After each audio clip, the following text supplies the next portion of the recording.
Hello, today I'm going to show you a crash course on my favorite kokanee trolling rig. YouTube only gives you 10 minutes to do this, so we're going to have to do this fast. So here we go. First thing you need to do is get 8-inch tubing, surgical tubing, and what you want to do is cut it 8 inches long. You want to grab one barrel swivel, one snap swivel. You push the barrel swivel in. You don't want to touch the barrel with the swivel, the barrel of the swivel. Because if it does, it's going to end up in a big mess and twist your line all up, and that's not going to make you happy. So you insert that barrel swivel in, you tie that on with 3 square knots, and you want it tight. You want that right over the tubing, and get it on there tight so it won't come off. And on the other end, you use a snap swivel, and you slide that on, making sure you're not touching the barrel of the swivel.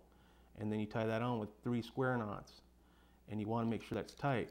A lot of guys will run a line through here, so in case the tubing breaks, you won't lose your fish. But I can pull on at 10 pounds, and I've never lost a fish from having my tubing break. You want to replace the tubing every year because it does deteriorate and it gets brittle, and it will break on you if you don't replace it. So you have your snap swivel on one end, your barrel swivel on the other end. Okay. Then you go and buy D's micro flashers. These come in all different sizes, but be sure to get D micro flashers.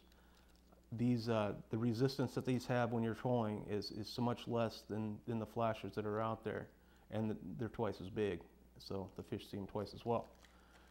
So you want to grab that. You want to grab your snap swivel, and you want to hook that on the back of this D's micro flashers. Okay, so that's what you got. And what you want to do is you want to grab your wedding ring. I like the red and the silver blade and number 6 hook. So what you want to do is you want to cut this down to 34 inches in length and then tie it onto here. And after you got that, you have your whole setup and you attach this to your main line. So you're all ready to go. Next, what you do is, this is the important part, you go buy white shoe peg corn. It has to be white shoe peg corn, not yellow or any other substitute. White shoe peg corn. Yellow does not work. And then you go buy 2 cans of bumblebee tuna in oil. Make sure it's in oil, not water. And what you do is you get yourself a container, doesn't matter what, and you take that, and what you do is you cut these open, you squeeze all the oil in there, and you can eat that tuna for lunch if you can handle it. It gives me heartburn. But you put all that in there. Then you drain your corn, the water out of the corn, put that in there, and you stir it all up. And you want to do this the morning of. I've done it a couple days before, and it doesn't seem to be as effective, so make sure you do that the morning of. You want 2 cans of tuna oil, 1 can of shoe peg corn, not yellow. And you want to check with your state regulations to be sure that you can use this. And then you put it in there, and then you take that, and then you use your corn. You want to put 2 kernels on each hook.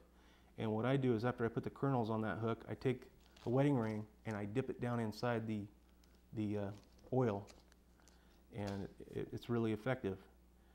And that's about it. So, and another tip is when you're out there trolling this, and I put about 25 feet of my leader before I connect it to my downrigger.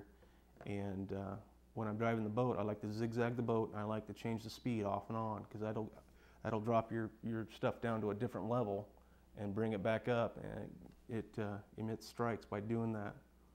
So that's about it. And if you want to find me at http will hunt for anything blogspot.com, you can find me there, and I've got all kinds of articles, pictures, and I just put it up.